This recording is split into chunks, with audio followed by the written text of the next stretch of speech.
French toast cinnamon raisin bagels. Hey Rach, this is Beth from BYOB Bagels.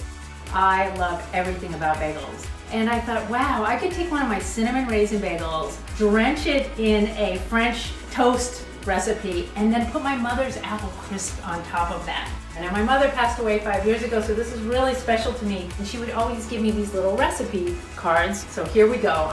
Beth's French toast bagel with my mother's apple crisp on top of it. We are going to do 3 eggs. I'm going to add 3/4 of a cup of milk, 1/3 of a cup of raw sugar, vanilla, cinnamon to taste. Put them open side down first, and then we flip them. So it's about a minute on each side.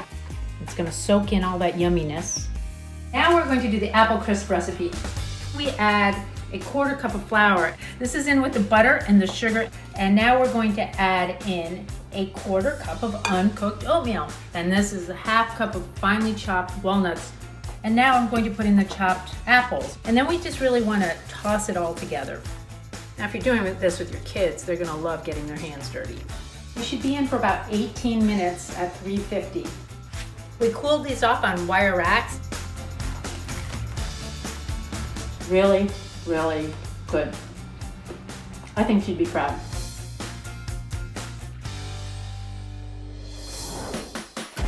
I'm Danielle. This is my husband and bagel chef Louis.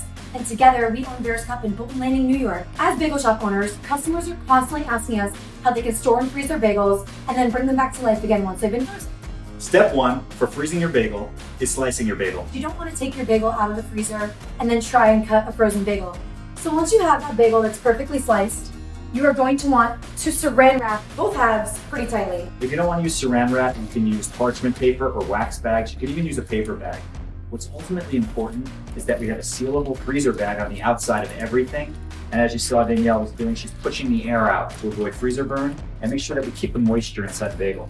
Once you finish that, your bagel's ready for the freezer. So let's fast forward about a month. You've got frozen bagels in the freezer and you want to bring them back to life. How are you going to do that? Good news is we've already sliced our bagel. So all we need to do is pull it from the freezer.